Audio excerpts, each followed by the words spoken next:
విష్ణుప్రియ మొన్న రీసెంట్గా మీరు అన్నారు కదా ఇన్కాగ్నిటో అమ్మాయి అదేదో ట్రోల్ చేస్తే తన పైన మియాపూర్లో పోయి కేసు పెట్టడం జరిగింది విష్ణుప్రియ.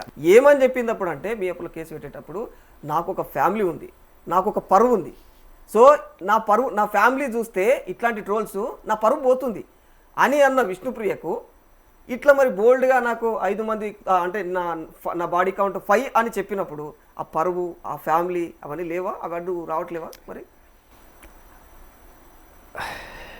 ఇక్కడ నేను మాట్లాడేటప్పుడు తను ఒక మాట చెప్పింది. ఆవిడ ఏమంటుందంటే, అన్న నేను 5 మందితో ఇప్పుడు ఉంటున్నా అని చెప్పలా, ఒక 10 ఏళ్లలో నా జీవితంలో జరిగిన ఇన్సిడెంట్స్ ఇవి. ఆవిడ ఇంకా ఇది కూడా చెప్పింది, అబ్బాయిలో 20, 30, 100 ఉన్నవాళ్ళు ఉన్నారు, ఎప్పుడు బయటికి చెప్పుకోడు, నేను చెప్పానంతే. అంతెందుకు అమ్మాయిలు కూడా చాలామంది ఇవాళ రేపట్లో 4, 5 బాయ్ ఫ్రెండ్లు మెయింటైన్ చేస్తూ పెళ్లి టైంకి నేను శుద్ధపోసని అన్నట్టుగా వెళ్ళి పెళ్లి చేసుకుంటూ ఇటువంటివి మోసాలు చేస్తున్న వాళ్ళు ఉన్నారు. నేను అలా ఏం లేదు, ఓపెన్గానే ఉన్నాను కదా అని చెప్తాను.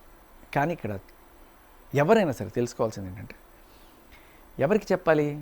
నీకు ఓటీపీ వచ్చింది, ఆ ఓటీపీ నువ్వు ఎక్కడ వేయాలో అక్కడ వేస్తే చాలు, అది ఊరంతా చూపించుకోవాల్సిన పర్లేదు ఓటీపీ. అలాగే ఇవి నీ మొగుడికో లేకపోతే నీ బాయ్ ఫ్రెండ్ ఎవరైతే అనుకున్నావు ఎవరికి చెప్పాలి, వాళ్ళకి చెప్పాలి కంపల్సరీగా, తప్పదు. చెప్పకుండా చేస్తే అది నేరం కూడా. అంటే ఇది ఖచ్చితంగా ఇప్పుడు తప్పు విష్ణుప్రియ చేసేది. అంటే ఆమె బాడీ కౌంట్ గురించి పక్కన పెడితే, ఆమె ఇన్స్టాగ్రామ్లో సబ్స్క్రిప్షన్ పెట్టి ఒక సెలబ్రిటీ హోదాలో ఉన్నటువంటి వ్యక్తి, ఆమెను చాలామంది జనాలు ఫాలో అవుతుంటారు. అట్లాంటి వ్యక్తి ఇట్లా అర్ధనగ్న వీడియోలు అర్ధనగ్న ఫోటోలు పెట్టడం అయితే ఖచ్చితంగా తప్పంటారు. అది విష్ణుప్రియ కాదు కదా, లక్షల మంది చేస్తున్నారు ఇవాళ. చాలా అందరిది తప్పే. ఇప్పుడు విష్ణుప్రియ గురించి ఎందుకు మాట్లాడుతున్నాం అంటే, ఒక ఇష్యూ వచ్చింది కాబట్టి మాట్లాడుతున్నాం. బట్ ఇప్పుడు ఈవిని మాత్రమే ఆపాలంటే ఈవిడేమంటది, నాదేనా తప్పు, వీళ్ళందరూ కదా, వాళ్ళందరూ వదిలేసి నా మీద ఎందుకు పడ్డారు? కరెక్టే కదా. వాళ్ళకి ఒక న్యాయం, నా విష్ణుప్రియకి ఒక న్యాయం కాదు కదా. వీళ్ళందరూ ఆపండి ఫస్ట్. ఇది ఏం చేయాలి? గవర్నమెంట్ ఒక పాలసీ చేయాలి. సో అలా చేయనంతకాలం ఈవిడ ఇటువంటి వాళ్ళందరూ కూడా దీన్ని అడ్వాంటేజ్గా తీసుకుంటున్నారు. రేపు ఉండగానే వీళ్ళు చక్క పెట్టుకుంటున్నారు.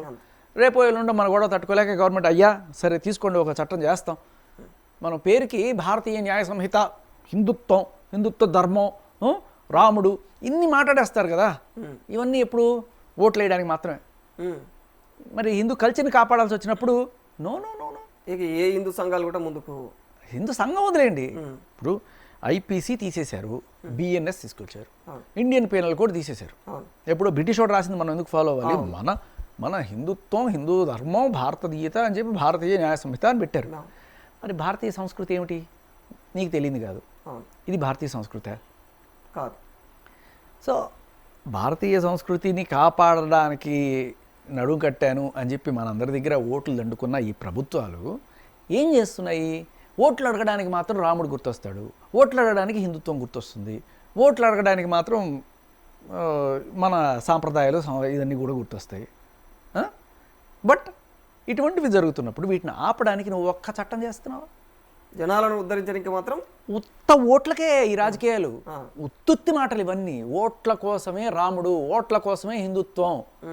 నీకు నిజంగా చిత్తశుద్ధి ఉంటే చెయ్యి, మన కల్చర్ని కాపాడడానికి ఒక్క చట్టం చేయి, కాళ్ళు మొక్కుతా.